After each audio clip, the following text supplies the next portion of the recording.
আছে ডানায় স্বপ্ন উড়িয়ে, কে এসে থমকে যায় এই নির্ঘুম শহরে, পথ দেখায় পথ আশারা করে ভিড়, কত গান কত গুঞ্জন অগোচরে বাঁধে নিয়ে, কে জানে কখন বদলে যায় প্রিয়জন সময়ের লেক ড্রাইভ লেনে, কে জানে সময়ের চেনা মানে বদলে যায় কখন এই লেক ড্রাইভ লেনে।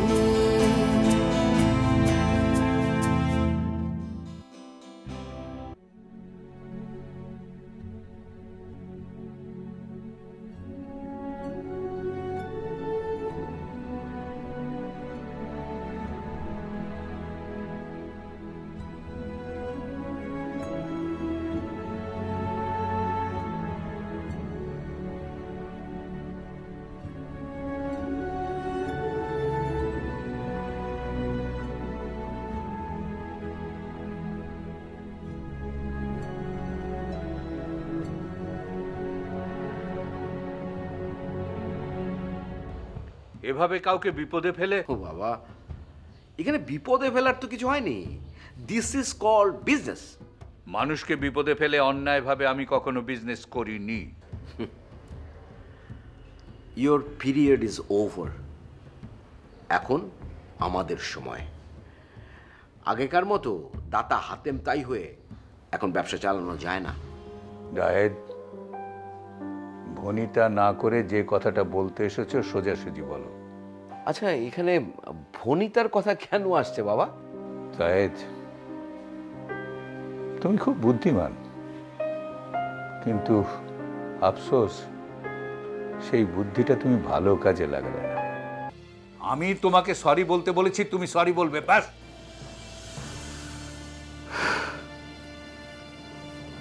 সরি বাবা, আমি এটা পারবো না।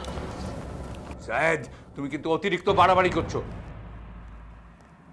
অতিরিক্ত বাড়াবাড়ি আমি করছি না, তোমরা করছো। আমার সাথে সরি বলতে হয়, তোমরা বলবে। জায়েদ,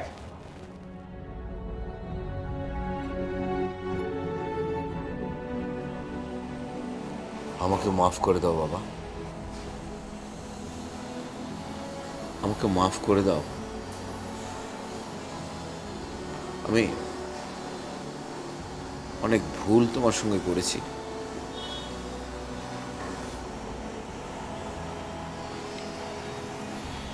আমাকে মাফ করে দাও।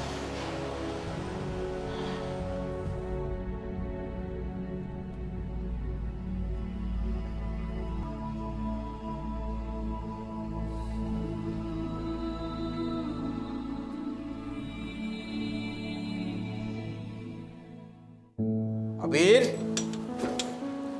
আবির। হ্যাঁ ভাইয়া, কি?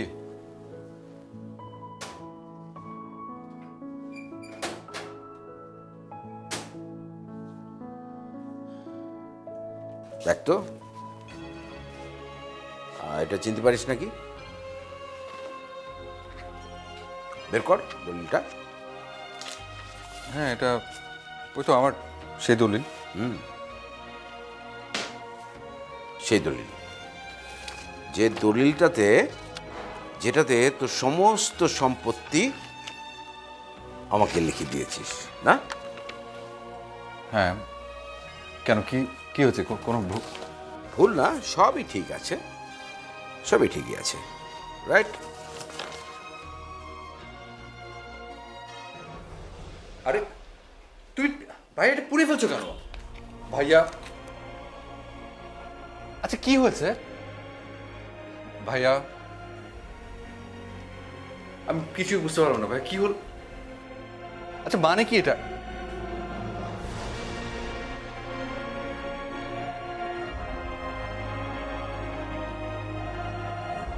তুই একটা দলিল পড়তে দেখছিস, আর আমি পড়তে দেখছি অহম, লোভ। তুই এসব কথা বুঝবি না। শোন, আজ থেকে তুই পরিপূর্ণভাবে অফিস করবি। আমি সব সময় তোর পাশে থাকব।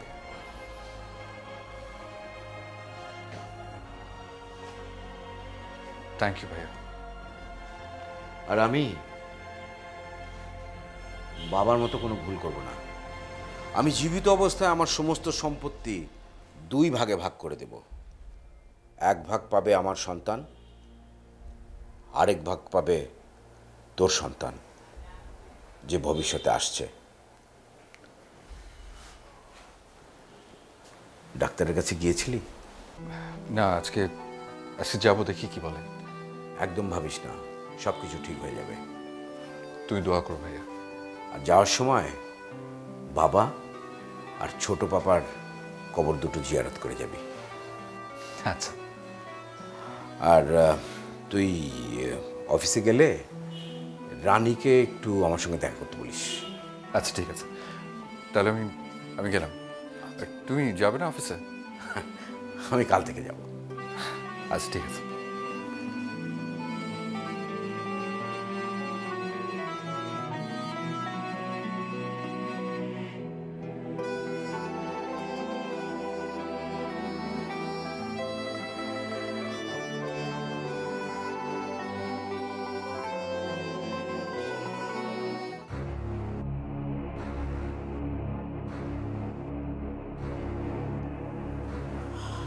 আচ্ছা, তোমাদের বিজনেস ডিলটার কি অবস্থা? ফ্র্যাঞ্চাইজিদের কাছ থেকে কোনো রিপ্লাই এসছে? না, এখনো পর্যন্ত না।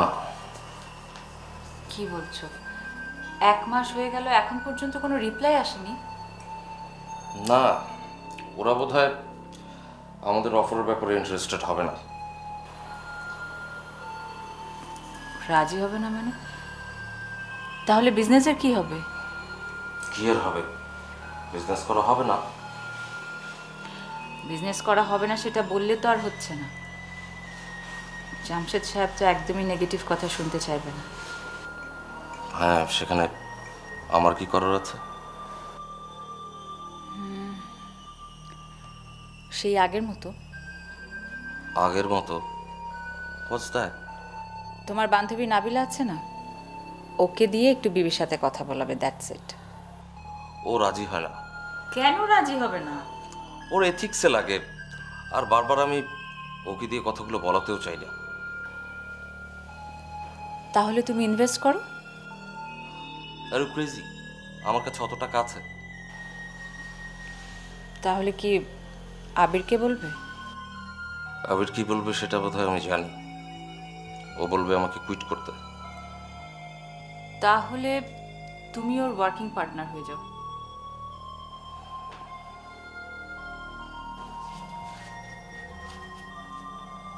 আবিরের সঙ্গে ওয়ার্কিং পার্টনার হলে আমাকে যে প্রফিটটা দেওয়া হবে সেটার রেশিও হবে খুবই সামান্য। আমিও তো সামান্যতে সন্তুষ্ট না। আর কোম্পানির নামে ডিট হলে আবির আমাকে বলবে নাবিলের সাথে প্রফিট শেয়ার করতে, ওর ওখানে ভাগ না বসাতে। তখন কি হবে? তাহলে ব্ল্যাকমেইলিং করা ছাড়া আর কোনো ওয়ে নেই তোমার।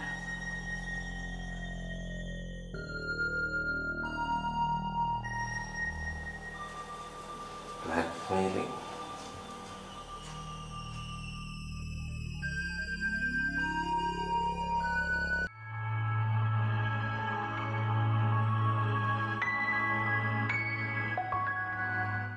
আচ্ছা আচ্ছা ঠিক আছে, তাহলে কালকে একবার অফিসে আসেন, আমি তখন কথা বলবো। ওকে, আর ঠিক আছে। রানী চা খাবে? সকালে এসে 1 কাপ খেয়েছি। আচ্ছা ওকে, কালকে তোমার কি কাজ বলো তো? কাল অফিসে।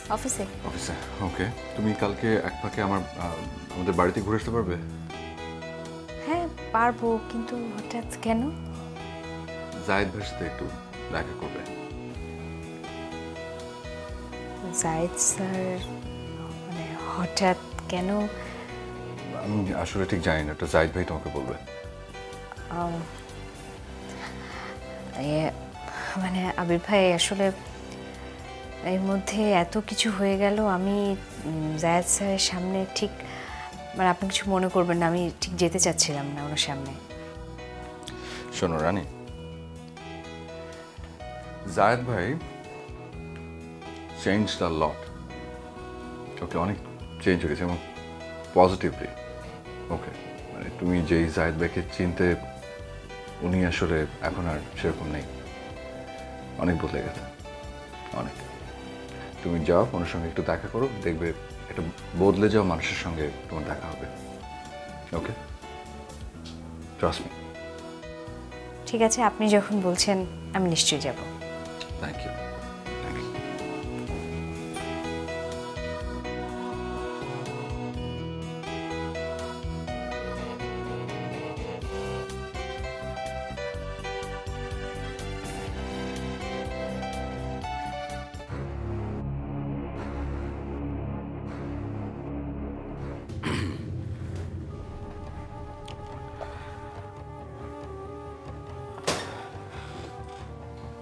তুই?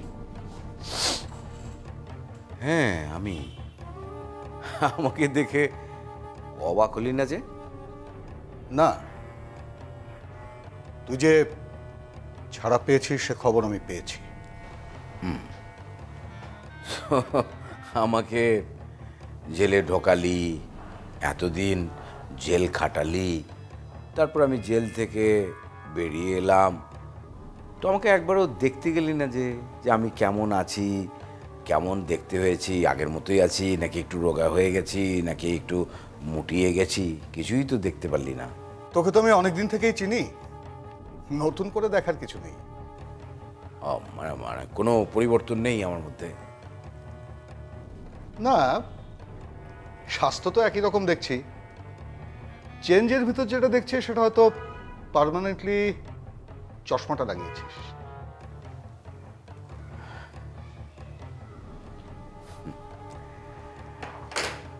আমার মধ্যে অনেক বড় একটা পরিবর্তন হয়েছে। আসলে প্রত্যেকটা মানুষেরই একবার জেল খাটা উচিত।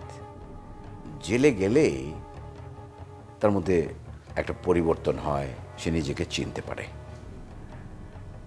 তোরা যে আমাকে এরকম ষড়যন্ত্র করে জেল খাটালি, সেজন্যে আমি তোদের কাছে একদম কৃতার্থ। আমরা ষড়যন্ত্র? মানে আমরা ষড়যন্ত্র করে তোকে জেলে পাঠিয়েছি? তুই কি বলতে চাইছিস আমি তো কিছুই বুঝতে পারছি না। আচ্ছা, আরে তোর আইকিউ এতটা যে ভোতা হয়ে গেছে সেটা তো আমার কোনো ধারণাই ছিল না। আসলে না, ওই যে বললাম প্রত্যেকটা মানুষেরই একবার করে জেল খাটা উচিত। একবার জেল খাট, তখন সব বুঝতে পারবি।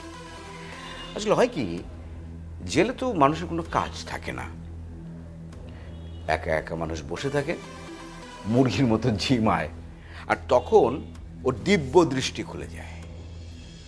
তখন তার জীবনে ঘটে যাওয়া সমস্ত ঘটনাগুলো সে একে একে দেখতে পায়, নিজের ভুলগুলো বুঝতে পারে। এই যেমন ধর তুই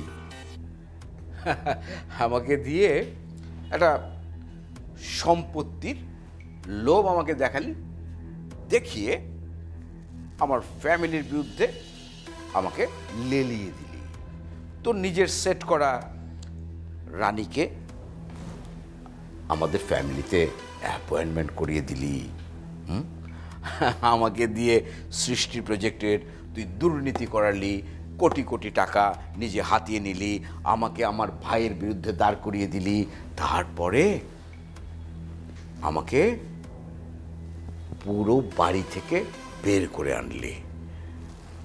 আমি আমার ভাইয়ের প্রতি উত্তেজিত হয়ে গেলাম, আমাকে আলটিমেটলি কপর্দক শূন্য করে জেলে পাঠালি। হ্যাঁ, মানে বাহ, মানে বাহবা দিতে হয় তোর এই বুদ্ধিকে। এত বুদ্ধি তোর কোথা থেকে গেল রে?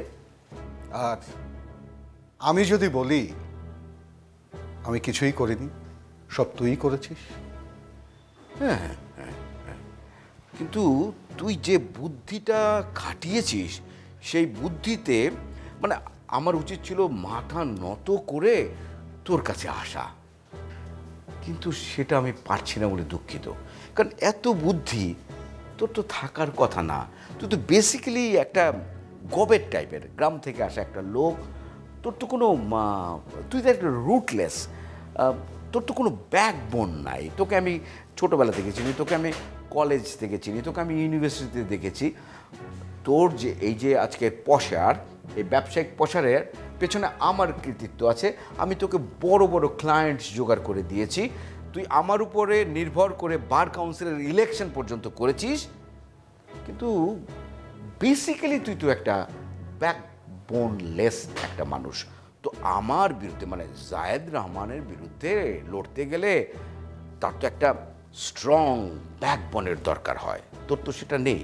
তাহলে তুই এরকম একটা স্ট্রং ব্যাকবোনওয়ালা লোক কোথা থেকে পেলি? আচ্ছা, কে কে আছে তোর সাথে বলতো? অনেক অনেক অপমানজনক কথাবার্তা বললি, তাই না? কেউ নেই, আমার পেছনে কেউ নেই। তাহলে তোর নিজেরই এত সাহস? কিন্তু এত সাহস তো ভালো না, এত সাহস থাকে বোকাদের, আর বোকারা বেঘরে মারা পড়ে। তুই কি আমাকে থ্রেট করছিস? আচ্ছা, তোকে বলতে হবে না, আমি নিজেই খুঁজে বের করব। আর একবার যদি খুঁজে বের করতে পারি,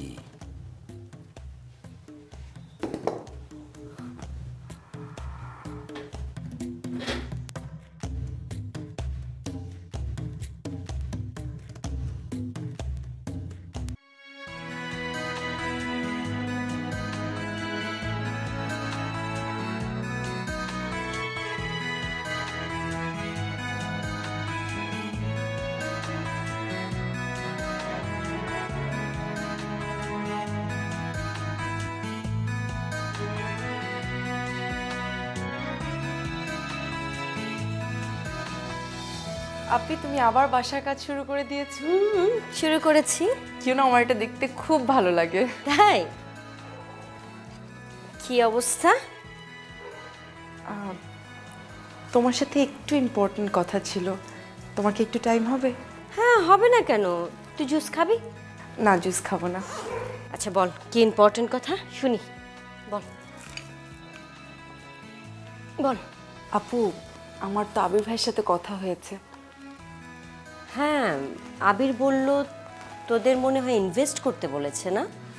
আপু, আমার পার্টনার সাইফ, ও আসলে ইনভেস্ট করতে পারছে না। তাহলে এক কাজ কর, যে ইনভেস্ট করতে পারে তাকে বল। না না না আপু, এটা কেমন কথা? মানে এতদিন একসাথে কাজ করে এমন করাটা ঠিক হবে না, আর ও অনেক কষ্ট পেয়ে যাবে। আমিও না চাচ্ছি না। তাহলে তুই কি চাস? আপু, তুমি যদি আবির ভাইয়ের সাথে একটু কথা বলতে, একটু কম্প্রোমাইজ। আবিরের সাথে আমি কথা বলতে পারবো না, আর আবির বিজনেসটা খুব ভালো বোঝে। ও যেটা ভালো মনে করেছে সেটাই ও অফার দিয়েছে। যে আমি হয়তো জায়েদকে বলে দেখতে পারি যে আবিরের সাথে কথা বলার জন্য। ওকে, দ্যাটস গুড। আর আরেকটা ব্যাপার, রাতে তোমার সাথে আরেকটা ইম্পর্টেন্ট কথা আছে, সেটা কিন্তু এখন বলা যাবে না। মু আসুক তারপর বলবো। বুঝতে পেরেছি, শোর ব্যাপারে না, বলা যাবে না এখন। আমি জানি। যা, ফ্রেশ হয়ে নে, যা। এক্স্যাক্টলি, আমি খুব এক্সস্টেড। আমি খাবার দিতে বলি। হ্যাঁ, টেবিলে।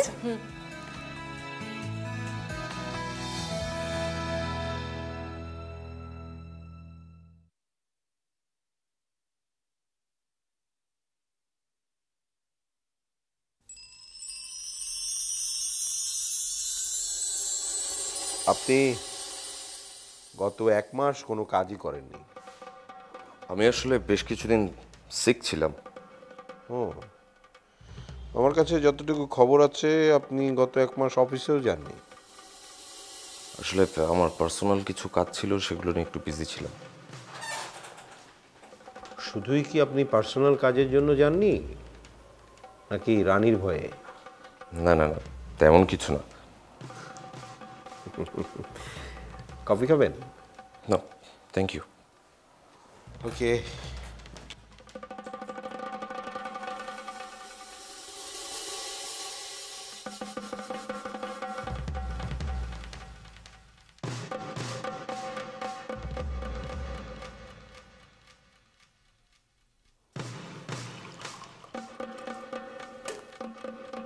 শেখর সাহেব, আমাকে কি আপনার একটা অপরিপক্ক মানুষ মনে হয়?